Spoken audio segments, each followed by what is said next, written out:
All right, welcome. I'm Ryan Holger with Temperature Equipment Corporation. Our webinar this week is on codes and standards as related to HVAC control systems. So we're not going to go through all the codes in detail. We're just going to pick out things that relate directly to either DDC controls or even thermostatic type controls. If you're interested in more details on the energy code specifically, we have recorded webinars you can watch on that particular subject. If you need PDHs are only available for the live version, not the recorded version, and you must have checked the box when you registered saying that you are a PE and or need a PE certificate, and you must get 2/3 of the questions today correctly. They're not hard, excuse me, as long as you're sort of paying attention, you should be able to answer them. But if you're zoning out, you'll get them wrong, obviously. So what are we going to cover specifically today? We are definitely going to talk about the International Energy Conservation Code 2015 and its controls components. That's going to be a big chunk, probably half what we talk about today. We're not going to dive deeply into 90.1. 90.1 has many things that are similar to IECC, so doing so would be sort of redundant, and most products don't go that route, but we'll mention it briefly here and there. We'll talk about the mechanical code and how it is related to some of the control things we need to do, and hence ASHRAE 62 as well. And we'll highlight a few other things too, refrigerant codes, thermal comfort stuff, things as they relate to the city of Chicago. So we're going to kind of go through a whole smattering of things for control systems and pluck out stuff that I think controls guys or people designing control systems need to be aware of as they're laying these systems out. We are going to stick on the prescriptive compliance path of these various codes today. Some of the codes, like the energy codes, do have performance options where you do energy modeling. We're not going to touch on any of that today. We're going to go strictly with prescriptive, which is the code says do this and then we do it, sort of type thing. And we know there's other codes that we won't touch on today that relate to controls, but I mean, we got an hour here, so we can only do so many things at a time. For you guys that have been on the energy code webinars in the past, the first 5-6 slides will be a little redundant to you, but then we'll dive into stuff that's more in depth related to controls specifically. IECC 2015 is our statewide code here in Illinois. That applies to both new construction and retrofit. Sometimes that gets confused by people. It is not a new construction code. We don't have any new construction only codes. It applies to every project that you do. Essentially, if you touch it, you got to make the new thing comply. This code's been in effect since January 1st, and today we're going to stick on the commercial side of the equation. I saw there were some guys from Michigan that logged in. You're going to be the next state in the Midwest to adopt the commercial code. You already adopted residential earlier this year, and about 5-6 months you guys are slated for the commercial side. These are the states around the country that have already adopted the 2015 code, the ones in dark blue. So for most of you guys, it seemed like you were logging in from the Midwest. So this is really today, or the first part of this is really going to be Illinois related as we talk about energy code. But a lot of these same things apply to the 2012 code, so the principles will still affect you. Like I said, IECC 2015 is a statewide code. It is listed such on the state website. Everyone in the entire state is required to comply with it, even if your local jurisdiction is not forcing you to do it. It is still the state law that you need to comply with. Over the years, the city of Chicago has had its own energy code, so there's been some confusion on that in the past. The city's been really good about that this cycle of the codes, and on their website they specifically publish that you have to comply with the state code, 2015 IECC, no matter what. And then the city code, whether it's more or less stringent, you also have to follow that and do the more stringent of the two. So you got to follow the city code and the state code, and for every topic in the code, whatever one's the more stringent, more strict one, that's the one you have to do. The city code was a couple years older than the state code, so that meant you had to do some things from the old code and then mostly the things from the new code. However, I got an email from the city this last week saying that they've updated the city energy code. I'll be honest with you all, I've not gone through and read it to try to figure out what exactly has been changed or not changed, but in my mind at this moment, they probably updated it to match the 2015 IECC, and they probably tweaked a couple things beyond that. So as of 2 weeks ago, the city code is probably now the more strict one, is my guess. But I've not gone through it page by page yet. So that's to be determined and maybe another webinar topic down the road. When you're complying with IECC 2015 for controls and other topics, there are multiple paths to compliance. These are the 3 paths.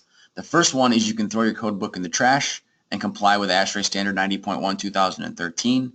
That's not the most common way to do it, but it is an option. It's more popular for LEED projects and green projects and stuff like that, or out-of-state engineers. But once you're in the energy code world here in the state, you're probably not going that route. If you do go the 90.1 route, it is not something you could do just for the control systems only. It's not even something you can do just for the mechanical systems only. If you go 90.1 instead of IECC for your energy code compliance, you have to do it on everything. Building envelope, lighting, service water, HVAC controls, the whole 9 yards. All right, so we're not going to talk about 90.1 today. That's a separate agenda. So the 2 paths to compliance for IECC would be number 2 on here, which says follow sections 402 through 406, which basically means do everything in the code book. Everything that says mandatory or prescriptive, you have to go ahead and do it. Number 3 on this list, the third option, would be to do an energy modeling performance type compliance. You have to comply with certain sections as it lists there, and those are the sections that are all labeled as mandatory. So mandatory you got to do no matter what. Then in that third option, you don't have to do the prescriptive stuff. What you do is you do an energy model on the building as if you did all the mandatory and prescriptive stuff. Then you remodel the energy of the building the way you're going to build it, and as long as you beat it by 15%, you would comply. For today's purposes, we're going to stick on all the prescriptive stuff. So option number 2 for today's purposes in the webinar here. So first thing that comes up is economizers. I apologize to you guys that were on the mechanical webinar a couple weeks ago because this might be a little bit redundant, but we're going to dive a little bit deeper into how an economizer works and only talk about things on the control side of the equation. So if you didn't already know, an economizer's job in life is to try to not run your compressors and instead open up a louver or damper in your mechanical equipment to suck fresh air in from outside and use that for free cooling purposes, right? So just like at your house, instead of running a compressor in November at Thanksgiving Day, you'd rather leave your compressor off and just open the windows. Well, in commercial buildings, the windows don't always open, so an economizer is a way to accomplish that for you. Here in the Midwest, there are 3 types of economizer control that you will find to be very common. The first and most common is dry bulb temperature. So just a straight up temperature with no regard for moisture or humidity. If the temperature is below a certain number, historically that number's been 55. Nowadays the code requires the number to be 70. If it's below 70 degrees outside, you have to start opening up your outside air damper for free cooling and avoid using your compressor. Sometimes that causes moisture issues on certain types of days. So a better way to do that is enthalpy, which takes a look at both the dry bulb temperature outside and the moisture content. So basically it's temperature and humidity. And if the temperature is below 75 by code and the humidity is low, then you do not have to, then you do have to run your economizer. If it's above that, you don't. And then differential enthalpy is one step better. It says, well, my supply fan can only get air from one of 2 holes. It can either come in this outside air duct or it can come in this return path. That's the only place I can get air from. So if I monitor both of their enthalpies, whichever one has a lower enthalpy when I'm in the cooling mode, I'll just take that one, take the outside or the return air, whoever's lower, regardless of how high it is. It could be 80 degrees outside, but if it's 80 degrees outside and it's 82 in the return duct, I'm going to take the 80 because it's a little bit cooler, assuming the humidity's low. If you look at that on a psychrometric chart, which I'm sure everybody was logging in today because they wanted to see psychrometric charts. Psychrometric chart, if you're not familiar, we'll only talk about a few things on here today, but dry bulb temperature goes from left to right down on the bottom scale, right? And then the actual moisture content goes on the vertical scale from 0 to 180 in this case, in units of grains of moisture, and the curved lines are your humidity. So historically, we've had a 55-degree changeover set point on economizers for our control systems, and that would mean anything to the left of this black dotted line. If it was that temperature outside, I would run my economizer. If it was more than 55 degrees outside, I would not run my economizer. The new energy code moves that black line to the right and becomes this yellow 70-degree line. That's fantastic for energy savings because I have this whole extra section on the psychrometric chart that's now an economizer day instead of a compressor day. However, the issue is that if I was on the black dotted line at 55 degrees and I moved across, I'd have 64 grains of moisture. If I go on the yellow line at 70 and go across, I have 110 grains of moisture. It's almost double the amount of moisture I could be bringing in. So there's this triangle. Let me see if I can get my John Madden pen or highlighter out here. So I have this triangle over here, essentially, that's kind of an area I don't want to be in. That's a triangle in case you can't tell by my artistic skills. I don't really want to be in that scenario if I have to, because it's going to be a humid It's not going to be a hot day. It's going to be a medium day, but it's going to be humid, so I probably don't want that. But if I do a dry bulb economizer, that day I have to accept the air per code. So that makes things a little bit interesting as we move along here. If I have an enthalpy sensor, that solves a lot of my problem, right? So instead of having that line at 70 degrees, sure, the code says I got to push it to 75, which is fine, and it means I have a few more days over here in the yellow box that I'm drawing that I have to take economizer day. But what it did for me also is it allowed me to get rid of this triangular wedge that I just said I was scared of because it might be too humid. So I trade off this possibly too humid day that I would have had to run economizer by law, and I trade it for this non-humid, slightly warmer day that I might be able to get some work done with. All right, so keep that in mind. Enthalpy sensors can help you both save energy and avoid high humidity complaints indoors. The trade-off, obviously, is that the enthalpy sensor costs more than the dry bulb sensor, both from a first cost standpoint and from a maintenance standpoint. So that's your trade-off there. We'll also have to do integrated economizers, and we'll talk about what the code requires us to do on those in a minute. An integrated economizer means I'm not just going to open up the damper or run the compressor, one or the other. It means there's going to be some days where I'm going to do both, right? So on that psychrometric chart, we'll pull it up again in a few minutes. There's going to be days that I'm going to open up the damper, and I'm also going to have the compressor assist the damper. As I bring more and more air into the building from outside, I'm going to increase the pressure of the building, so I have to do something to relieve that pressure. There's numerous things you can do with that. You can have relief dampers in the rooftop or air handling system. You can have separate exhaust fans. You can have exhaust fans in the air handling system. But I have to have some way to get the air back out of the building. Otherwise, I'm just going to blow the doors wide open. From a control standpoint, most of the power exhaust options on small pieces of equipment are going to be 1 or 2 stage. So as the economizer damper opens to a certain position, let's say for argument 50% open, you'll say, okay, turn on my relay. That's going to energize my exhaust fan. And that's about as best you can do. The more stages you have, the better you can control that pressure and hence have less issues with the doors. And then if you were to get a fully modulating exhaust system, which would be awesome, from the control standpoint, what we would do then is we'd monitor the building pressure. I wouldn't even look at the economizer position. I don't even care at that point. I'll look at the building pressure, and for most buildings, I'll try to maintain a slight positive pressure. For example, I might try to maintain 0.05 inches of static between the inside of the building and the outside building. And if that static goes higher than that, I'll speed up my exhaust fan or open my exhaust levers more. And if it goes below that, I'll slow them down a little bit.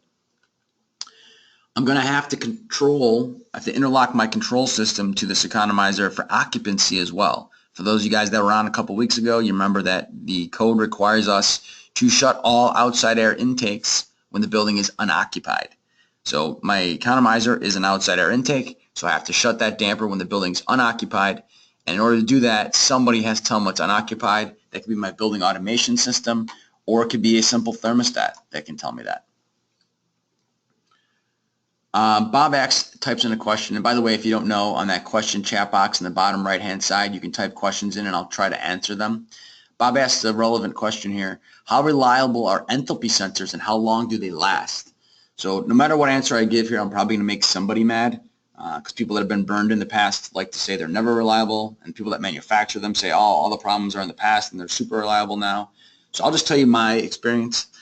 My experience is that you probably need to replace your enthalpy sensor every 5 years or so. I would check the calibration annually when I'm doing my economizer checks on other stuff. And if the calibration is close, I'm going to leave it be. If it drifts, I'm going to replace it. I say replace it because a lot of them are not even calibratable anymore. It tends to be that when you put calibration buttons on things that people don't understand very well, they tend to just push buttons and basically zero sensors out. So a lot of those enthalpy sensors are disposable now. And it seems like you get a good solid 5 years with no calibration issues, and then they start drifting more and more over time. So if you're doing a little 5-ton rooftop job and an enthalpy sensor is going to save you an extra $30 a year, $50 a year, it's probably not super sexy to put an enthalpy sensor on it and replace it every 5 years. But if you're doing a 20-ton rooftop or a 30, 40-ton rooftop or air handler, then the cost of that sensor, a couple $100 versus saving several $100s a year in energy costs, or even thousands on a really big unit, that's a no-brainer. So hope that answers the question on the reliability there. Getting more reliable all the time, but still need to be checked every year for sure. So when are economizers required? Essentially, they're required 54,000 BTUs and up, which is 4.5 tons or so. There are a few exceptions to that: residential spaces, certain process applications, maybe a church that doesn't run more than 20 hours a week, something like that. But all your regular buildings, schools, offices, and so forth, they're going to have an economizer. And you notice that this says it's a prescriptive part of the code, right? So you have to do this unless you're doing energy modeling. So before people even ask about what if I do VRF or something like that, or chilled water fan coils, that's fine. You can do that stuff. But then you don't have to do the prescriptive path. You can do the energy modeling path and trade off your energy savings of your phenomenal VRF system with the energy savings of your economizer. There are exceptions for certain climate zones. Ignore those. It's a very poorly worded note on here. But climate zone 1A and 1B are the only ones that get the exception, right? And for those of you on this webinar, that doesn't apply to you because we don't have any 1Bs in the United States, and 1A is Miami. So unless you logged in from Miami, there is no exception for you in that regard. Integrated economizers are required by code. So once you're required to have an economizer, then section 403.3.1 kicks into effect, which means your economizer has to be integrated. And like I said before, that means you have to open up your damper in conjunction with your compressor if you can't keep up. So first choice is, if it's cool outside, use your damper to do the work, right? If it's cool outside and the damper goes wide open and it's still not getting it done, then you can use the compressor with the damper, but you don't shut the damper, right? And then if it's hot outside, or not an economizer day, if you will, then you could shut the damper. That note number 1 on an integrated economizer specifically says you have to be able to open up the damper 100% wide open before you start actually trying to use compression cooling. So you have to do it that way. If we go back to our psychrometric chart, this is what that would look like. On the left side where the blue line is, approximately below 55 degrees, not exactly, approximately, I would be in a straight economizer mode. I would not need my compressors to help out, right? Because if it's 50 degrees outside, I should be able to suck in enough outside air to cool your building without turning on a compressor. Because the compressor's job is just basically to drop the supplier to 55 anyway, right? If it's warm out, so in this case above 75 degrees to the right on the red line, then I'm going to be in all compressor mode. I'm not going to bother using the economizer at all. Then between 55 and 75 in this example, where the white/gray line is, that's where I would be able to use my economizer damper in conjunction with my compressor. I say roughly 55 degrees because it has nothing to do with outside air directly. The compressor coming on is a function of the second stage of the thermostat asking for cooling. So stage 1 asks for cooling of the thermostat or the DDC system. Stage 1 asks for cooling, and then his job in life is to tell the economizer, start modulating your damper open, right? And he'll modulate open to get me cool 55 degree supply air. If that goes wide open and I still don't have cool enough air, eventually my thermostat's going to call for second stage cooling. When that second stage cooling happens, that's when I would turn the compressor on. So that's not really dictated on outside air directly, but approximately represented by this chart. Bruce asked, if you had a new unit with the economizer and several without it, can you manually switch the older equipment? Are you asking if you have an older unit, can you retrofit it with an economizer? The answer is yes. For rooftop units, it's usually pretty easy. The economizer manufacturers will make an economizer that hangs on the side of the unit to retrofit directly onto an older rooftop unit. If it's an air handler, you have to make it yourself with an off-the-shelf controller and some dampers. But yeah, you could retrofit an existing piece of equipment with an economizer. And in fact, most utilities offer rebates to do that exact thing. Control set points required for economizers. This is the chart for that. We are climate zone 5A here in Illinois, so that's what I'm going to focus on now since 95% of you are from Illinois. If the outdoor air temperature on a dry bulb economizer is above 70, that's when you have to switch the economizer off and use compression only. If it's below 70, then you are using the economizer and economizer plus compression if necessary. If you go with an enthalpy system, then your cutoff point is going to be 75 degrees instead of 70, or if you're looking at the moisture side at that particular moment, 28 BTUs per pound. Right, so that's our, if I go back one slide on here, that's our angled line here, right there. So that 28 BTUs per pound of dry air, that's that yellow angular line there. Right, so if it's above that, I don't have to economize, or above, so let me get my John Madden thing. John Madden should pay me royalties, I talk about him so much. So anything in this area over here, no economizer, or on this side of this line, no economizer. Right, so everything on the yellow, no economizer. Everything that's not on the yellow, yes, economizer. would be what my code would require me to do. An interesting thing that did get added in the 2015 version of IECC is Economizer Fault Detection and Diagnostics, FDD. So there's a whole set of rules on that, and basically what it means is the economizer controller or the DDC controller doing the economizing function, if you're doing it that way, whoever's controlling the economizer is responsible for babysitting these various temperatures and various issues. So you have to be able to report if there's a temperature sensor failure. You have to be able to report if you're not getting the economizing function when you're asking it to, or if the opposite, if it's in economizer mode, bring in outside air when it should be shut, if my damper is stuck and binding, if I have too much outside air, right? So I have to be able to report all these different things. Reporting it is the interesting part. Where do you report them to? You have two choices. If you have a quote-unquote fault management application accessible by day-to-day personnel, which basically means energy management system, building automation system type thing, where if there's a problem, it's going to show up on a report and someone's theoretically going to go fix all the problems that day. You could do it that way. If you don't have a building automation type system, then you need to announce the alarms on your local thermostat in the actual zone. So the economizer has a spare output on it that would wire back down to a spare input on your thermostat, and you'd have to announce the alarm there at the thermostat. All right, those are your two choices, BAS essentially, or reporting the alarm on your thermostat. Mike asks if any dirty filter alarms are required or just preferred. Dirty filter alarms are not required. That would be an interesting thing to add, but that is not something that you have to do presently. But you could do it as an optional thing. All right, so quiz question number 1. Let me get that pulled up here. So poll questions. So the first one, what is the current statewide Illinois Energy Code? 90.1 2010, 90.1 2016, IECC 15, 16, or 12? So take a look at that. Click on the answer that you feel is correct. If you need PDHs, you definitely need to answer this and obviously answer it correctly. And if you have any more questions for me, type them in the chat box. Otherwise, I'm going to take another sip of my whiskey here. Guys, I'm just kidding. I don't have whiskey. It's still almost morning time. I got a Bloody Mary. 86% of you guys answered, so we'll give it a few more seconds here. Looks like most people are getting it correct. I'm going to close it in 5, 4, 3, 2, 1. All right, so 95% of you got the correct answer, which is IECC 2015 is our statewide energy code in Illinois.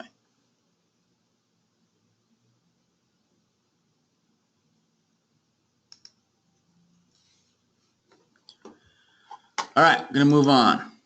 Ignore all the whiskey comments for now, because that'll take me forever to read through those questions. If you guys are that excited about HVAC as you are about whiskey, we'd be in good shape. I don't even drink whiskey. All right, next thing. I've got a few more on the energy code, and then we're going to switch over here to some of the other codes. Staging. This one has come up numerous times. It's been interpreted by different people numerous ways. So I'm going to tell you the way I interpret it, and hopefully everyone just does it the way that I say, because then eventually I'll be right and not wrong. So the first thing is, it's so weird, but the staging requirements for compression fall under the integrated economizer control section. So if you are in a scenario where your product does not require an integrated economizer, then you are also in a scenario where you don't have to do anything I'm about to say, which has nothing to do with the economizer. So that's just really weird, but so be it. The first thing is, if you have an economizer system and it's on a DX cooling system that is 75,000 BTUs and higher, so 6¼ tons and up, you're required to have 2 stages of compression. You cannot put in a single stage unit. We used to see tons of single stage units that were tons of single stage units, you know, with 10 tons of cooling, and you never have any chance of controlling humidity and things like that. So as soon as you get above 6 tons, you have to have 2 stages of compression at a minimum. That's one thing. The one where, and that's pretty obvious, and I think everybody agrees with that. The one where it's getting lots of different interpretations by different states and by different cities in states and by different manufacturers is what happens to this note number 3 that I just highlighted. Other DX units, including those that control space temperature by modulating airflow to the space, shall be in accordance with the table below. Right? So this is the way I read it. To me, If I'm modulating airflow to the space, I need to do either 3 or 4 stages of compression based on those capacities listed over there. To me, modulating airflow to the space means I have zone dampers on there, and I'm throttling those dampers back, like VVT, VAV, something like that. And it's logical because VVT and VAV should have lots of stages anyway, because I'm trying to cool 2 zones out of 20 sometimes, and it's ridiculous to try to do that with 1 or 2 stages. So that's the way I look at it, including zones that control temperature by modulating airflow to the space, which is definitely VVT and VAV type systems, and any zone damper system for that matter. However, some others have interpreted it to say, no, Ryan, it doesn't say other DX systems, it says other DX units that control space by modulating airflow. So what they're saying on those is if you got a unit that has a VFD on the fan, then you'd have to have the 3 or 4 stages. I can't tell you which one's right because it depends on who's interpreting it for you that day. So that's one that you'll probably have to go and clarify with your inspector or your permit reviewer on that particular project in that particular town and see which way they're going to go with it. I would add that if you're doing a zoning system, more stages is better, so you should just do it with a more stage unit. But if you're looking to, make things more cost effective, you may want to have this debate with your inspector. Bruce asks if unloaders count as stages. I'm assuming you're referring to reciprocating compressors, and the answer would be yes, Bruce. Unloaders would count as stages. A VFD on the compressor would count. It doesn't tell you that specifically, how you get the staging, right? So anything you can do it that way. The only thing it says you can't do, if you look up on the top, it says you can't use hot gas bypass, right, as your means of staging. But actual compressors could be stages. Unloaders within a compressor could be stages, or varying the speed of the compressor could be stages, or doing a digital scroll compressor could be the staging. Any of those 4 would be a way to get it done. So that's that one. That one's still in debate over here. Another one that gets debated a little bit because of the way it's worded. The intention of this was for anything above a certain size unit to have a multiple speed fan on it and have you control that fan speed accordingly. However, whoever wrote this put this language under section 403.4, which only applies to hydronic systems, and it applies to multiple zone HVAC systems. So if you have a single zone DX unit, technically you shouldn't be reading this section. It has nothing to do with you. That's not the way the authors intended it. That's just the way it went down. So the way it's been getting interpreted by almost everyone is that if you have a single zone DX system, you don't have to do anything on this page. If you have hydronic, right, so if you have chilled water, or if you have multiple zone DX, so I have VVT, VAV, zoning dampers, things like that again, then what I'm going to need to do is on systems that have 65,000 BTUs and up, I'm going to have to put in a 2-speed fan, 2 stages of fan capacity. And generally speaking, the way you'll control that is when I have 2 stages of cooling be requested, I'll go to full airflow, obviously. When I have 1 stage, I'll throttle it back. The code is requiring me to throttle it back to 2/3 of the airflow. And then if you want, and you should want to, when I am in ventilation only mode, I will also want to throttle that back to 2/3 or even less if my control system can handle a lower airflow and still get the ventilation through the outside air intake. So plan on that. Zoning systems are going to require you to have multiple speed fan in most cases. Carbon dioxide sensors. One of my favorite things. Been using these since about year 2000. The code did not change on this since 2015. It's the same as the 2012 language, which says that if you have a space that has a density average of 25 people per 1,000 square feet or higher, right? So think movie theater, classroom, auditorium, these types of things, then you're very likely going to have to do CO2 sensing and have that CO2 sensor control the economizer damper. There are a few exceptions to that, as you can see on the list here. Systems that are not very large, systems that have ERVs anyway, stuff like that, process loads, right? But generally speaking, your normal movie theater, auditorium, sometimes even a conference room type place will probably have to have a CO2 sensor added to that system. And we'll talk more about those sensors in a little bit. On the other side of the equation for looking at gases in the space, not looking at CO2 for people, but you might have to look at carbon monoxide or, in the case of diesel vehicles, nitrogen dioxide for parking garages. The Energy Code specifically has language for that. And unless you have if you have an enclosed garage of a certain airflow, in this case 22,000 CFM or larger, then you're going to need to add in carbon dioxide and or nitrogen dioxide sensors to modulate your exhaust fan systems back to a lower power usage when there's less vehicles driving and running in the space. Right, so specifically you got to be able to modulate or stage, you can put multiple fans in if you want, modulate or stage them back to 50% of the design CFM. Or you can intermittently operate them if you prefer to do it that way. But plan on putting CO sensors in parking garages that are enclosed. You should be doing this anyway. The paybacks are ridiculous. It's like an 80-some% energy savings because most of these parking garages don't have all the vehicles driving around the parking garage at the exact same time. People come in the morning for the most part, park, and then leave later. So there's only a couple of events in the day where you need lots of airflow. The rest of the time you need minimum ventilation airflow. And in a closed parking garage, this will obviously save you exhaust fan horsepower as well as any heating makeup air that you were trying to do for that space. Let's launch question number 2. All right, question number 2 says, all, and all is in bold, all dry bulb economizers in climate zone 5 for Northern Illinois are required to have which of the following? All right, choice 1, occupancy interlock fault detection CO2 sensor. B, occupancy interlock fault detection 70-degree dry bulb set point. C, fault detection and CO sensor. D, DDC controls. So you should see that screen up there now. Keyword being all dry bulb economizers in climate zone 5. All.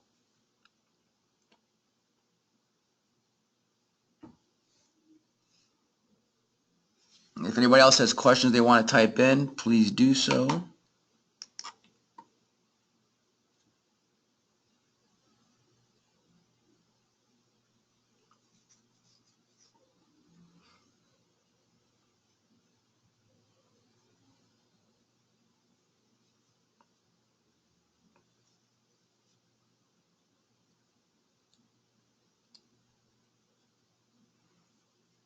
It's like most people have answered. We've got a few more to go. So 88% of you answered, so we'll give it 5 more seconds. 5, 4, 3, 2. And 89% of you got it correct.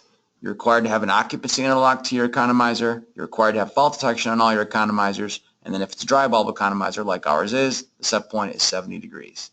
Some of you guys answered A, but the CO2 sensor is not always required.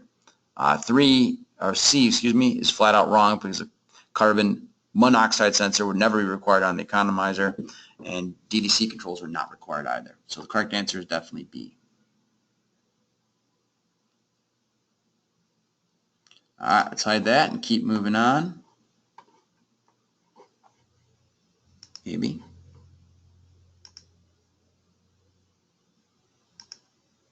All right. Okay, there the screen updated. Okay, I was getting a little freaked out for a moment. My screen wasn't updating. All right, some more mandatory rules, right? Remember, mandatory means every project has to do them. Here's some more mandatory rules on your thermostats and your controllers. They got to have 7-day programmability. That's not hard to do on either DDC or regular thermostats. You got to be able to set it back to 55 and 85. The building occupants may change that later, but you got to be able to do it out of the gate.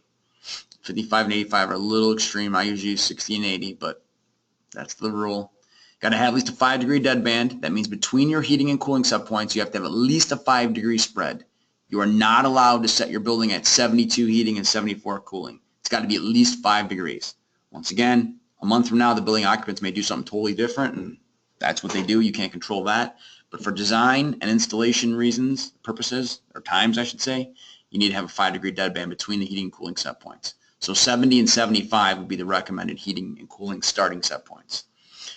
You got to have power loss failure on your controller or your thermostat, so it continues running off a battery or capacitor or something like that. You have to prevent the overlapping of heating and cooling set points. That's easy to do because the thermostats automatically do that. However, where this does come up is places that have radiant heating typically end up with a separate thermostat control for the radiant floor heating and then a second thermostat for their air side supplemental heating and their full cooling system. That means they have 2 separate thermostats. Something has to make sure those things don't overlap. So in other words, you probably shouldn't have 2 separate thermostats anymore. I don't know the best thermostat to recommend to you at this point to do radiant floor and air side cooling, but if you can find one, that's what you probably should do. Got to have the ability to override the thermostat temporarily or put it on some kind of motion occupancy sensor. You have to have automatic start routines. Different manufacturers call this different stuff, but it's very similar, whether it's the DDC guys or the thermostat manufacturers. They have all kinds of little acronyms and names for it. Intelligent smart start, intelligent recovery, optimal start stop, adaptive recovery. They all basically mean the same general thing. If I tell you the building it's going to go occupied at 8 a.m., we're going to start tweaking set points earlier than that so they get to set point by 8 o'clock. So I might start at 7:50 on a day like today, but when it's really hot outside, maybe I'll start at 6:40 or maybe I'll start at 7:21 or something like that. The thermostat or controller will calculate how early to start each day based on previous day's history or weather or something like that. I mentioned earlier when we talked about economizers, you have to have the ability, or you have to have the ability, you have to actually shut the OA ventilation intake down to 0% when you're in the unoccupied mode. So if the building's only occupied from 8 a.m. to 8 p.m., then at nighttime, starting at 8 p.m., the outside air damper must go shut, and you must leave it shut until the next day. Now, you can open it for an economizer situation. That's fine, but you got to leave it shut. Now, this sounds easy and it sounds obvious, and you think your buildings are probably already doing that, but most of the time, especially with packaged rooftop units, this is not happening. I would say 99% of the packaged rooftop units out there, at nighttime, when there's a call for heat or a call for cooling, the fan turns on, and the units are set up such that whenever the fan turns on, the outside air damper goes open to minimum ventilation position. You're not supposed to be doing that. The rooftop manufacturers cannot help you with that. They don't know when your building is going to be open or closed or anything like that. You have to wire the thermostat to the economizer for occupancy interlock. The thermostats, some of them have an occupancy output. The economizers, all of them have an occupancy input waiting for that signal. So either your thermostat or your DDC system has to wire over to the economizer to tell it that it's nighttime and it should stay shut until the next occupied period. All right, more rules that come up on the control side. Sometimes the controls guys provide the dampers. Sometimes they're provided by the mechanical. If you're providing them on the control side, be aware that they need to be low leak dampers for all outside air intakes and exhausts, so outdoor air dampers and exhaust dampers. Low leakage is defined as a maximum of 4 CFM of leakage per square foot when tested at 1 inch of static pressure. You are allowed to have non-motorized ones in some cases, but generally speaking, you have to have motorized dampers. But if the building's small, 2 stories and less, or if the fan or intake is small, 300 CFM or less, you could use gravity stuff instead of motorized dampers. Other controls tidbits here for the energy code before we move out of the end of the next topic. Boiler outside air reset is required. It doesn't really tell you how you have to do it, it just tells you that you have to do it, right? So boiler outside air reset means that as the temperature gets warmer outside, I lower the temperature on my boiler. So for example, I may have 180 degree water on my boiler set point when it's 0 degrees outside. But when it's 60, I may only ask for 130 or something like that. And then I'll have a sliding scale between those. You're required to do that for your boiler plant. It's not optional anymore. Snow melt controls have special requirements as well. You have to be monitoring the pavement temperature as well as the outdoor temperature as well as moisture.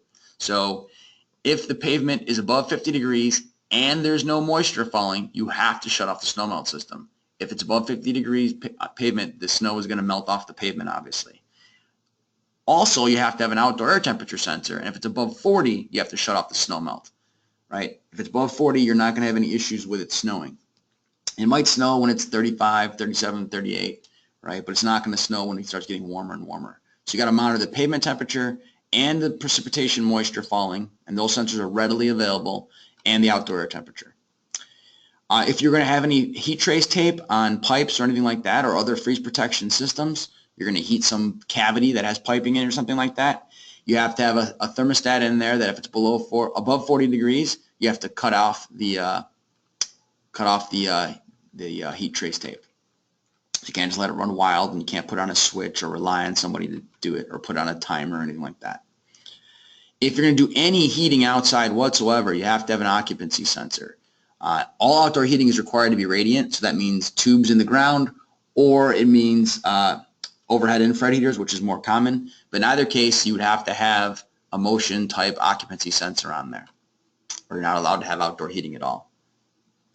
If you have an ERV system, you will still have to duplicate the economizer function by using bypass dampers. So if it's an economizer day, you have to stop the ERV wheel from running, right, and open up bypass dampers so air can bypass around that wheel to do economizer job for me.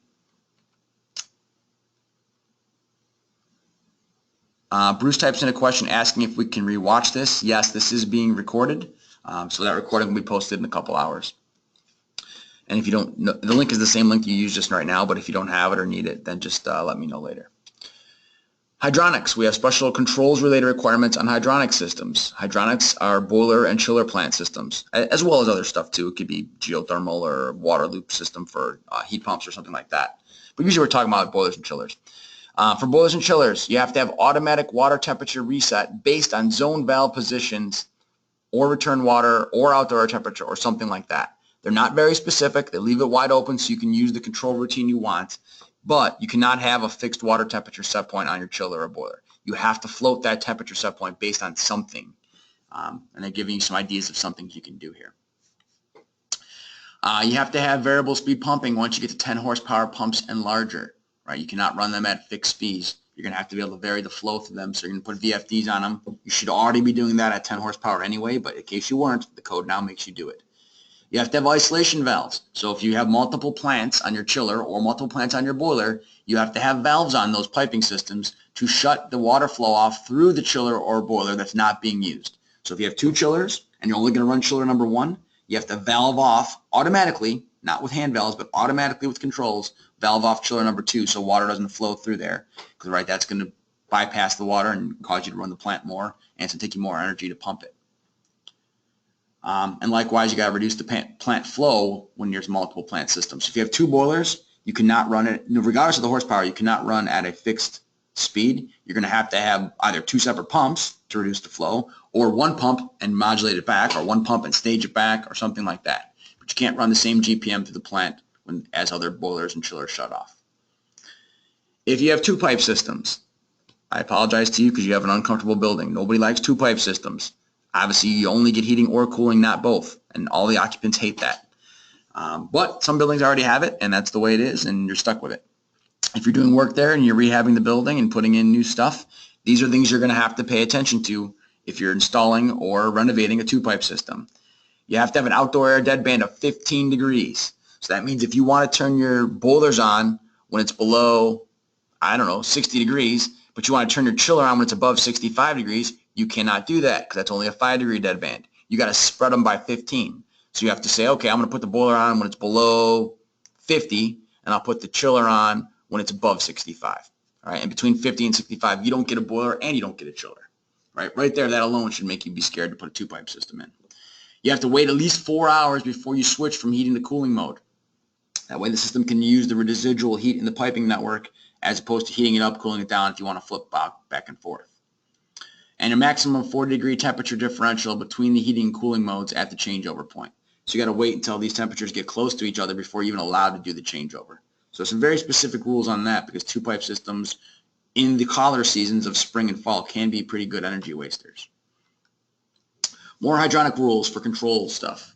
If you have cooling towers or other heat rejection equipment like a dry cooler or something of that nature, you have to be able to adjust the fan speed on that. If the motor is 7.5 horsepower or larger, you have to be able to reduce the fan speed. You can do a 2-stage fan, you can use a modulating VFD, but you cannot run the fan at a fixed CFM all the time. You got to cycle it back on the tower.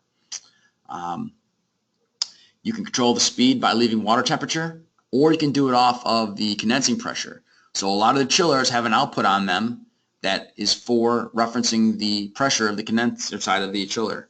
You can have that output be used to stage your cooling tower fans and things like that.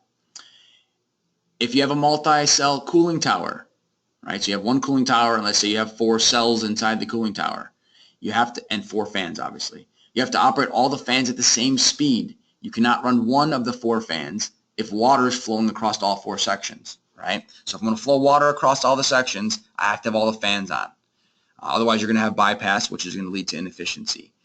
So you have to have, if you have the 4 fans on the 4 cells there, you have to ramp the fans up and down together as opposed to staging them 1, 2, 3, 4 fan.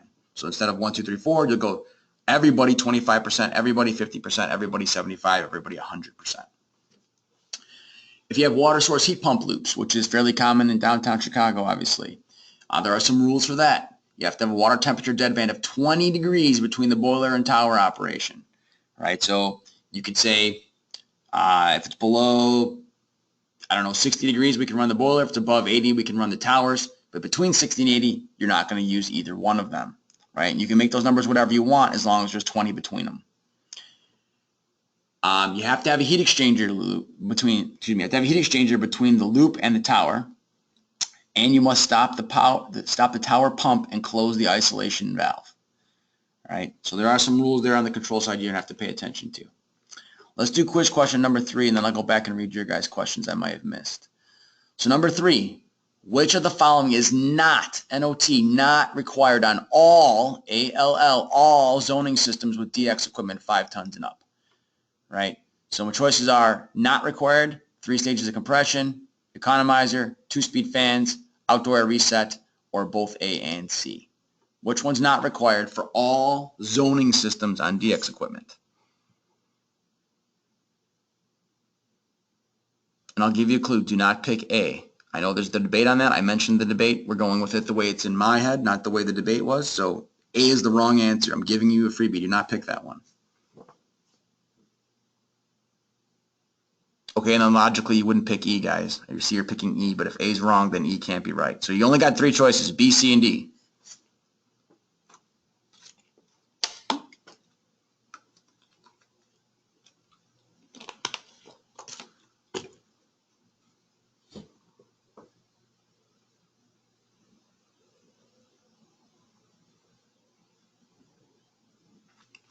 All right, let's look at some questions here.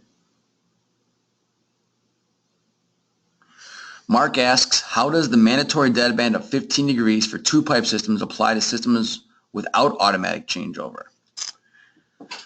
Well, Mark, you'd still have to do the same thing, except it would be Joe, the maintenance guy's job, I guess, to babysit the system and make sure nobody's changing it over at the wrong time. I think you'd want to automate it, but perhaps not. I mean, if you're talking about with the kind of system like in a residential high-rise where on April 15th they turn the boiler off and the chiller on, and then October whatever they turn the chiller on and the boiler off, that's easy. That's only 2 events a year, so that's easy. No problem. Do whatever you want, basically. But if you're going to be turning it on and off throughout the fall and switching back and forth on and off between and the spring, then you're going to have to babysit these same type of rules. All right, 80% of the people voted. Apparently this was a harder question than I thought it was going to be. I'm going to go ahead and close it in 5, 4, 3, 2, 1. And only 49% of people got it correctly, which was outside air reset is not required. At no point in time today do we mention anything about outside air reset for zoning systems or for DX systems in general. We mentioned outside air reset for boilers and chillers, but not for anything DX or anything zoning related. A lot of people picked the supply fan for some reason. I'm not sure why that was. If you have zoning systems, you're going to need to put a 2-stage fan in. All right, let's hide that. Hopefully you guys that got mixed up on that, hopefully you get the other 5 questions right and it won't matter at all. And if so, here's your next chance, because here's question number 4. So question number 4, which of the following are not, NOT, not mentioned in the IECC 2015 code at all? Economizers, snow melt systems, variable frequency drives, duct smoke detectors, or all of the above? Which ones are not in the code anywhere at all?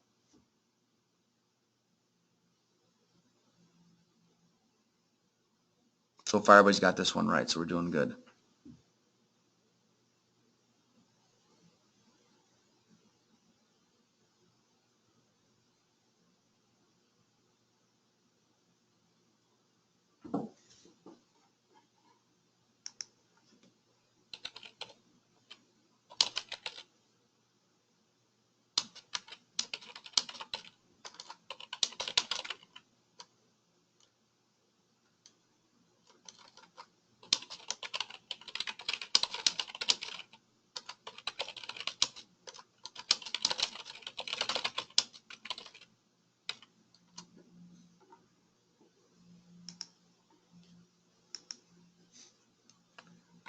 All right, looks like everybody is doing good. I'm going to go ahead and close it. 3, 2, 1. 94% of you got it correct. Duct smoke detectors have nothing to do with the energy code. There are requirements for those, and they are code required, but not for the energy code. Tom types in a question/comment. VAV fans can be used instead of 2-speed fans. That is true. If the code requires you to have 2 speeds, you can do that with a VFD, or you can do it without a VFD, and you can do it with more than 2 speeds if you want. So you can put a VFD on there and ramp it up and down infinitely, and that would still comply with 2 speeds. So it's 2 speeds or more, I guess is Tom's point. All right, last 2 slides on energy code controls related things, and then we're going to get into some of the ventilation and other codes here at the very end. Under the energy code still, static pressure sensor location. This is going to be the absolute hardest thing for the field guys to sort out. Historically, on VAV type systems, we put the duct static pressure sensor 2/3 of the way down the duct. Why was it 2/3 down of the way? Because someone told us to do it that, and his predecessor told him that, and his predecessor told him that. In the perfect world, we'd monitor the pressure on every VAV box, and we'd control the static pressure of the VFD to match what we needed for the worst zone. But nobody's going to put sensors on every box like that. The code, however, said that 2/3 down the duct is no longer the best way we're going to do this. So now you got to put your static pressure sensor/sensors, plural, to control the VAV fans in order to maintain a set point not more than 1.2 inches of static. So if your set point needs to be 2 inches of static in order to get airflow at your furthest box, you need to pick a new sensor location, which means you're too close to the fan. You need to be further downstream, right? If that means that you're on a weird branch of the duct and it's not going to be the best representative scenario, then you have to put in multiple sensors and you can average them. You can average them digitally, right? Or you can average them pneumatically. But you got to get them in the spot where they only need to maintain 1.2 inches of static. So at the discharge of the fan, you may be at 2 inches, but down at the sensor, it's got to be way downstream. I guess this was a more scientific way than telling you 2/3 down. And it's easier probably for the code guy to police later. If you have a DDC system, you have to do this next section here. If you have pneumatics or electromechanical, you don't have to read this at all. So if you have DDC, which I would highly recommend for VAV systems, obviously, the static pressure set point needs to be reset, right? So you can't have the same static pressure sensor set point, in this case 1.2 inches on the above example, all the time. You have to constantly reset it. There are different ways you can do that, and they kind of leave it open for you to have a little bit of flexibility here. But a common way would be to have your DDC system look at all the VAV box damper positions. And if nobody's open more than 80%, obviously we're providing you too much CFM. So we should reset your pressure lower. So instead of 1.2, let's try 1.1 inches of static and see what happens. Then 1.0, then 0.9, then 0.8. And generally we'll do that until one of the 25 dampers or whatever you have gets above, say, 95% open. Then we'll say, okay, we're kind of in the right spot now. Right, so we'll do that kind of scenario on there. It's not hard to do. All the DDC manufacturers can do it. It would be impossible to do with pneumatics, though, so it's not code required on that kind of stuff. On small systems where you have fractional horsepower motors, so things that are less than 1 horsepower, you need to have ECM motors on them. All right.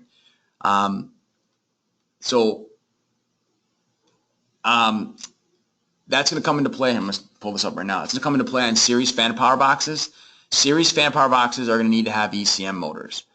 Parallel boxes do not need to do it because of the exception that's on here. Let me get my little highlighter. Motors in the airstream within fan coils or terminals that provide heating only. So on a parallel box, the fan only runs for heat mode, so you don't have to have an ECM. On a series box, the fan runs all the time during the occupied hours. So series fan power boxes have to be ECM controlled, and you're going to have to control that with your DDC controller or by a remote controller. Either way is fine.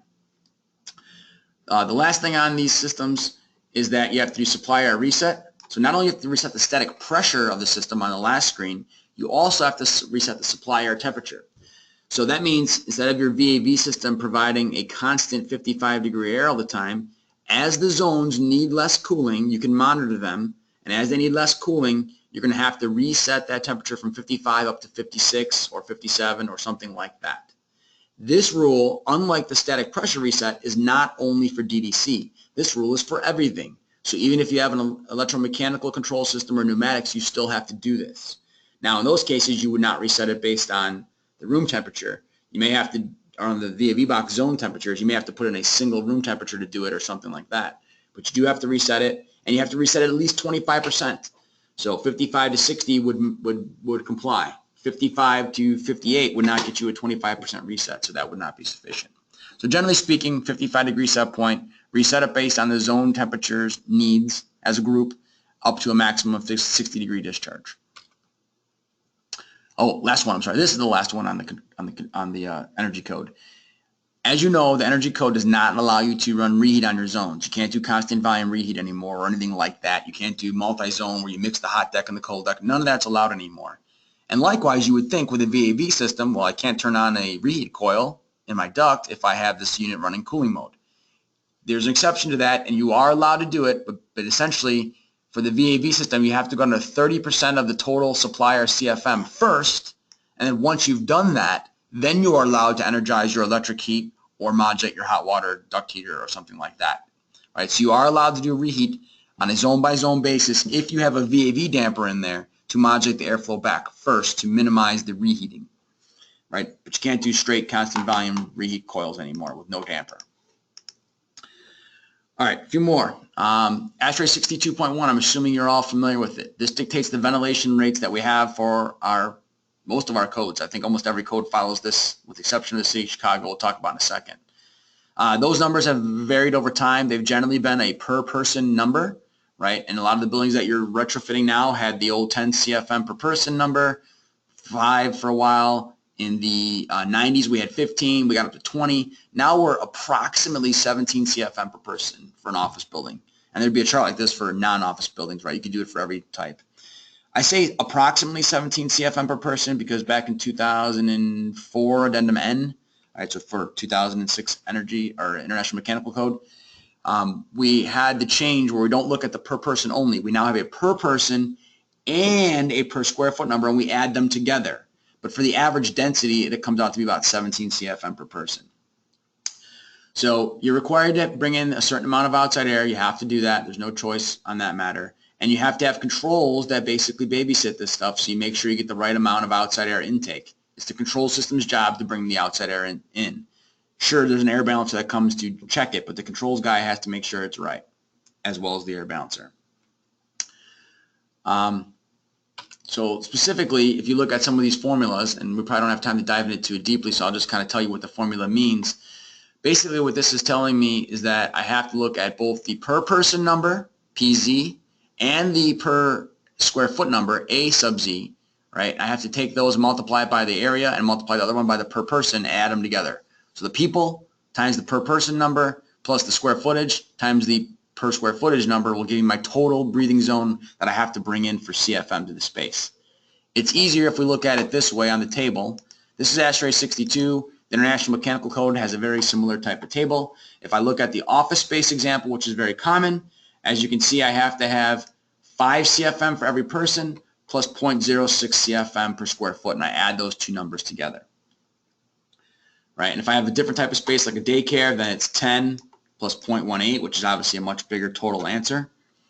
So two questions come up. One, why did we separate these? Why didn't you just give me the one number we had before? Now I got to do math. What the hell? Right? The other one is, why are we talking about that in the middle of a controls webinar? Right? Why does the control guy care what the designer and air balancer have to set? Well, same answer to both questions. The reason is demand control ventilation. In order for us to be able to throttle back the airflow when there's less people in the space, we still have to make sure we're taking care of the off-gassing of the furnishings, carpet, paint, desks, and all that stuff. So we have to do the square foot number no matter what when the building's occupied. At nighttime and no one's there, fine, shut all the airflow off. You have to do that anyway by code. But as soon as the building's quote-unquote occupied, then I have to do the outdoor airflow rates. And they're locked down and they're there all day long until the next night. The people part, however, I can modulate. If less people show up to the building or to the classroom or whatever, I can modulate that back. And the way that I modulate that back is with demand control ventilation sensors. If you look at Chicago code, it's a similar scenario, except Chicago code is a little bit harder to figure out. They don't give you a certain CFM of outside air to bring in. They give you a certain supply airflow to bring into each space. So they basically dictate the load to you, which is a little bit interesting way to do it. But for example, on an office building, they tell you to bring in 0.6 CFM per square foot of air, right? And then what they tell you for outdoor air is that 1/3 of that air, of that 0.6 CFM per square foot, 1/3 of that has to come from outside. So you got to do 33% outside air of whatever they tell you in this table is how you figure out your outside air number. It's kind of weird. It's kind of like when you get your property taxes and you're like, wait, it's like what do I multiply by? Why are we doing it that way? It's kind of like that.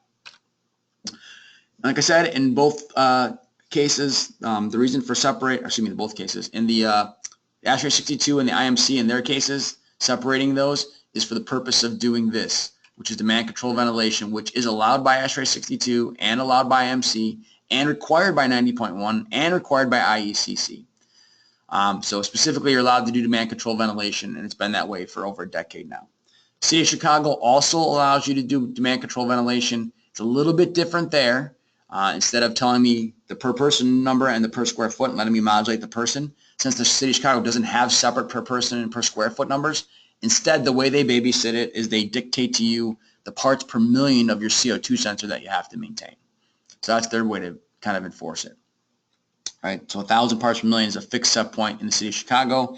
In the burbs or other states, what we'll do there is we'll typically do it the ASHRAE way, which is to have a differential above the outside. So for an office building, for example, I'll have 700 parts per million above the outdoor air level, and around here it's probably about 450. So I'll end up with an indoor set point of 1150. So the suburbs will have a little bit more energy savings than the City of Chicago, but the City of Chicago is a little bit easier to implement because you know the number right off the top of your head. Some of this stuff, like the DCV, does make its way into other optional standards and codes. For example, LEED is one of those. If you do demand control ventilation, it can help you earn your additional enhanced IAQ point. I will point out a couple things on there. The first of which is you cannot use return air CO2 sensors. In fact, you should not be using return air CO2 sensors anyway. If you were on the CO2 webinar last week, you'll understand that, but it's a horrible way to try to know what's going on inside the space for multiple reasons. So LEED recognizes that and says, nope, you got to mount that CO2 sensor on the wall in the breathing zone where it actually senses the people. And then you either have to, for LEED purposes, either have to have an alarm go off or send a signal back to the BAS if you're off by more than 10%. Quiz question number 5. CO2 sensors for demand control ventilation are required or allowed by which of the following codes? IEC 215, 62.1, IMC 215, Chicago code, or all of the above. Which one of them either requires you to do CO2 DCV or allows you to do CO2 DCV? This should be an easy one.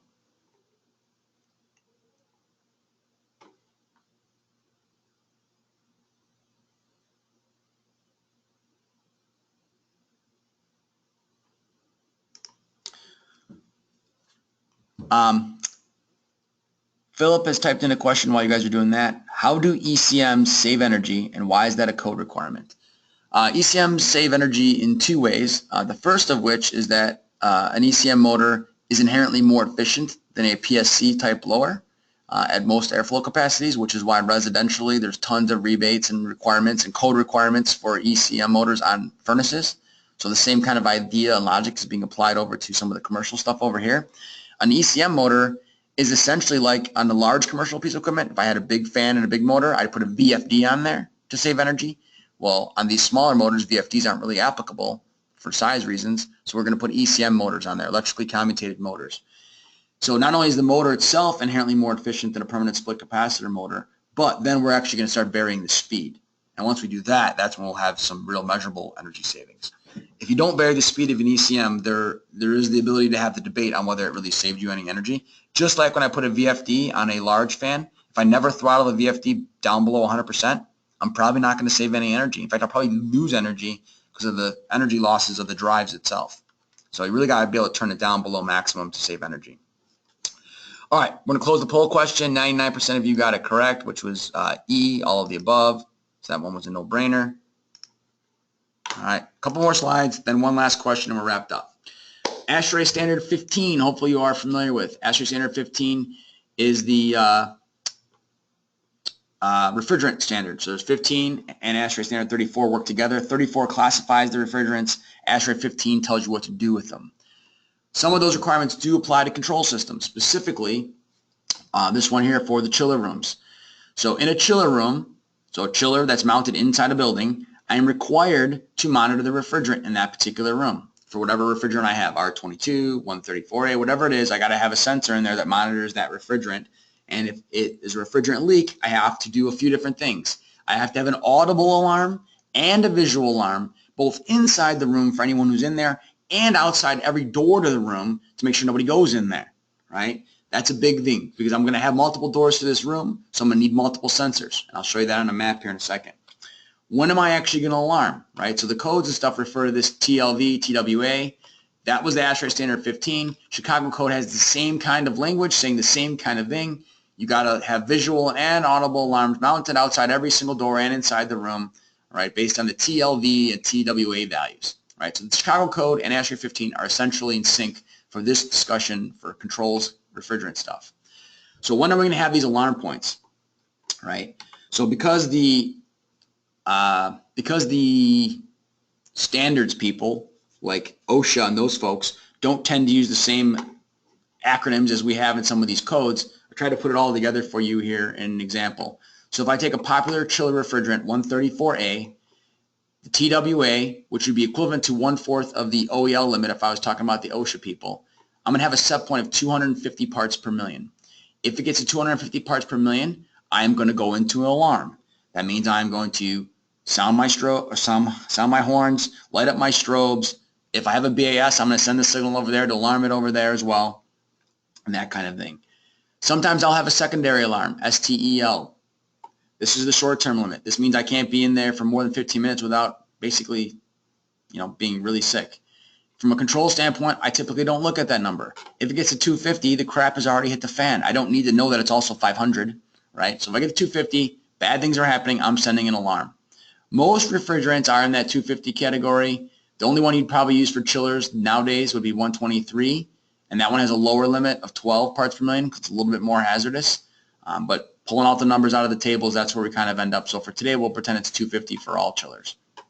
You shouldn't buy chillers that are 123 anyway. I'm just teasing. No, I'm not. You shouldn't buy them. Sensor location is 1 foot above the floor. We do that because we like things mounted on the floor that can get kicked and damaged, and we can sell more sensors. No, we like them at the floor because refrigerant is heavier than air, so it's going to pool at the floor after it leaks, right? That's where it's going to mostly end up. Sure, if I mount it at 4 feet off the floor, it'll eventually make it there. But if it's at 1 foot, why not get the alarm sooner rather than later? Each sensor can handle about 20-foot radius of detection. Essentially, that means 1 sensor per chiller, right? Sometimes you can put one between the 2 chillers and get it done that way, but you're probably better off just having 1 per chiller and making it dedicated. So this is a typical chiller room. I have 4 chillers in here. I have 2 different refrigerants, R22 and 123, so I had to buy different sensors, or at least different sensors inside the plastic housing, if you will. Probably going to put 1 at each chiller. I probably could have got away with putting 1 here and having it cover chiller number 2 and chiller number 3, but it's easier just to put 1 in per machine. I have to have an alarm panel in the room that has a visual, so that means strobing light, and a horn to let you know that it's time to get out of there. That horn obviously has to be very loud to be heard over the chillers. Then I have to put the same kind of strobe and horn outside every entrance to the room itself. Whether it's an exterior door or an interior door, it does not matter. If it's an entrance into the chiller room, it has to have that on there, right? So 1 sensor in the room, and then 1 indicator in the room, and an indicator outside every single door as well. All right, last few notes, and then we'll have our last quiz question. So last slide and then quiz question. A couple of notes in relation to controls and various standards and codes.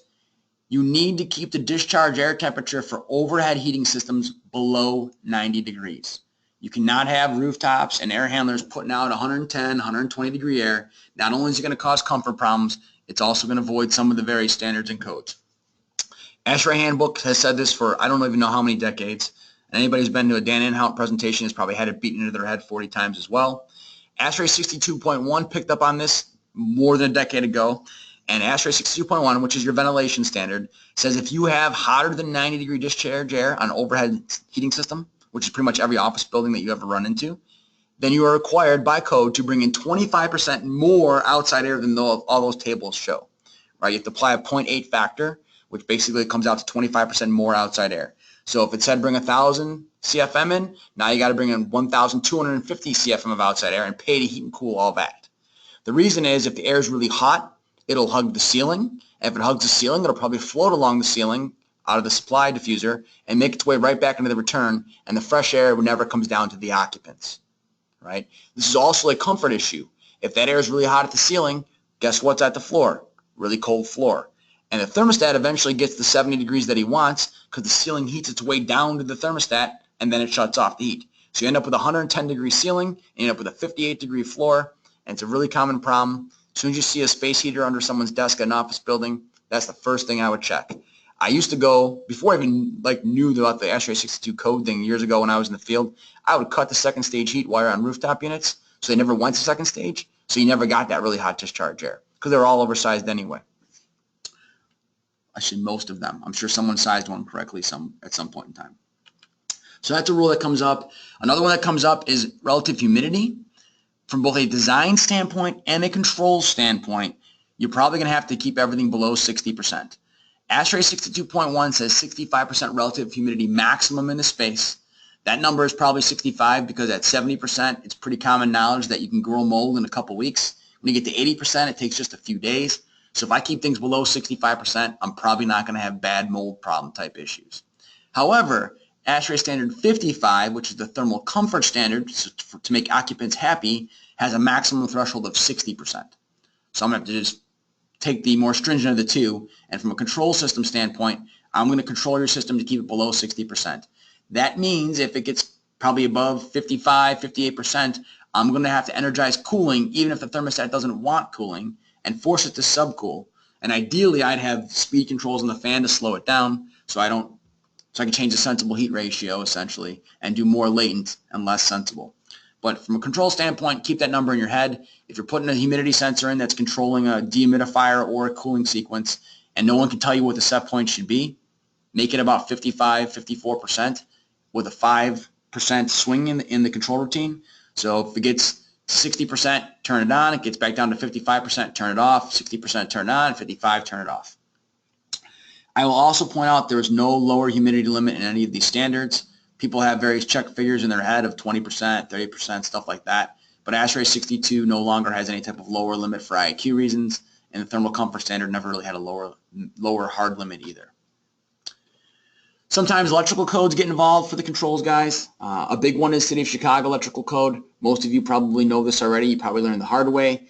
But if you're going to have an open plenum ceiling, the City of Chicago, you cannot run low voltage cable through that ceiling, even if you buy plenum rated low voltage cabling. All that cabling has to be in conduit. That's just the way it is. Some other areas may be the same way, but City of Chicago code I know off the top of my head for the controls guys, definitely got to run everything in conduit. Also, whatever you're wiring the conduit to has to terminate with a normal type of, enclosed NEMA 1 enclosure. You can't run all the wire in conduit and then have the last 6 inches go open wire to some actuator. You got to run a conduit all the way into the actuator, and if you don't have an actuator that can take conduit in, you got to run conduit into a NEMA box and put the actuator inside the NEMA box. You can have no wires exposed to the plenum airstream. Last one is duct smoke detectors. I mentioned they were not in the energy code earlier on the quiz question, which is true. However, there are code requirements for duct smoke detectors, and this is probably one of the least policed code things I've ever seen. The International Mechanical Code requires you on systems that are 2,000 CFM and larger, which is essentially a 5-ton rooftop or 5-ton air handler and bigger. On those systems, you're required by code to put a smoke detector in the return duct of the unit. If you're looking at the National Fire Protection Association, they have the same 2,000 CFM threshold, but they make you put it in the supply duct. If you are in an area that is following the IMC and the NFPA, you have to put one in the supply and the return duct to comply with both of those codes and standards. And then both of those codes and standards, IMC, NFPA, on 15,000 CFM and up, you have to put it in the supply and the return both anyway, right? There's tons and tons of 10, 15, 20-ton rooftop units and small air handlers that I don't see smoke detectors on. I can't think of too many places in Illinois or in the country that are not following NFPA or IMC. And those rules have been the same throughout all the many versions in the past several decades. So this is not a new thing at all. It's just that I think the building permit guys don't view it as their area to inspect, and the fire departments don't always get involved in some of these small buildings. So that's kind of why it gets missed. But from your standpoint, for a $100 duct smoke detector that's super easy to wire in, I would not. This is something I would not skip on. It's too easy to cause someone to get hurt. All right, last quiz question, and I apologize for taking more time, but I think anybody who's logged into our webinars knows me by now. I'm going to go long. All right, question number 6. A chiller room with 2 entry doors will require how many audible visual alarm stations? So you get 2 doors to the room. How many stations do I need? 0, 1, 2, 3, or 4?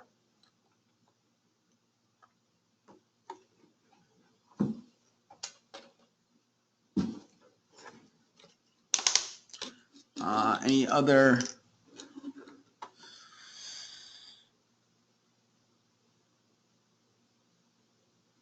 Philip asks, where is ASHRAE 15 required? Is it adopted by states and local jurisdictions or nationally? It is not adopted nationally. Sometimes states adopt codes and standards. Sometimes local municipalities do it.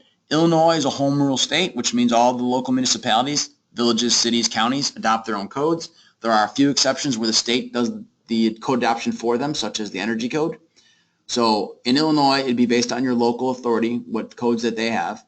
And they may not follow ASHRAE 15 directly. They may have their own code, or they may follow something else that references ASHRAE 15. But most of them are going to have something very similar to that requirement. Looks like most of you guys answered the question. I'm going to close the poll in 5, 4, 3, 2, 1. So 69% of you got the correct answer, which is 3 audible and visual alarm stations. You need 1 in the room and 1 outside each door to the room, so that's a total of 3.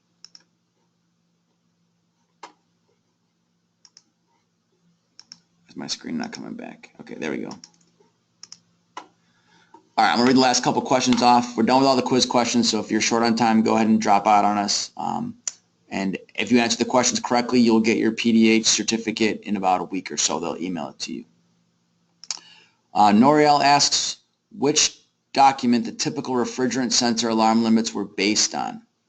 So in my table for refrigerant, what I do for refrigerant and for other gases, nitrogen dioxide, chlorine, whatever it is, what I do is I go and look at every code standard I can find, whether it's an ASHRAE thing, city law, OSHA requirements. I look at all of those, and they don't always have the same exact number. I take whatever the most conservative thing is I can find.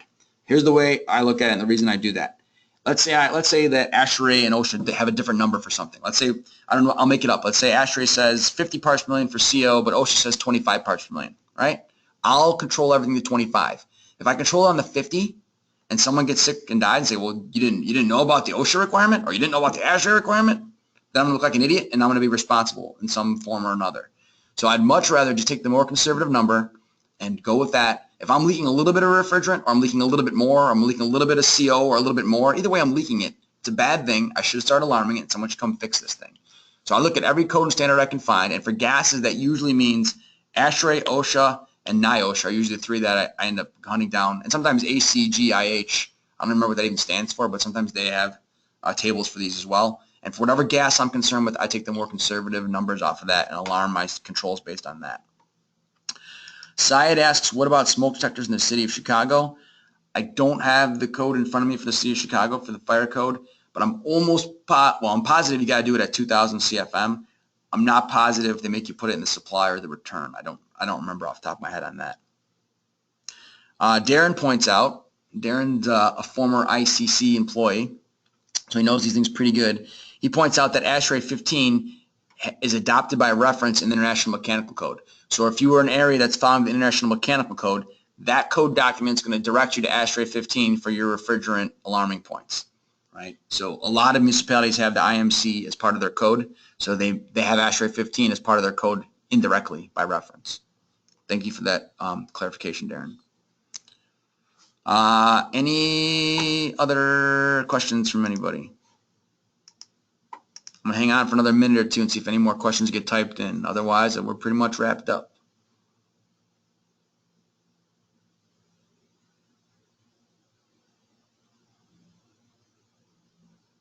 All right, any non-HVAC questions? You want to ask about sports, weather, more whiskey discussion, Bloody Marys? All right, that's final call for questions, so I'm going to shut it down. Oh, someone typed one in. Oh, and it wasn't even a whiskey one. Let's see. Jonathan mentions IMC also adopts IIAR2 for machinery rooms for ammonia. I'm not super familiar with ammonia, so I'm going to take Jonathan's reference on that. I'm not even sure what IIAR2 means, but IMC has a reference to that for ammonia according to Jonathan here. Ammonia is pretty niche, so there's probably only like 10 of you that work on ammonia, and you probably already know the drill on that.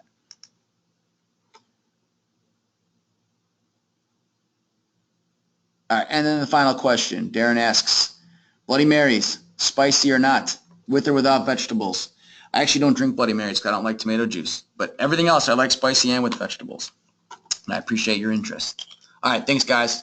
We'll talk to you guys next time.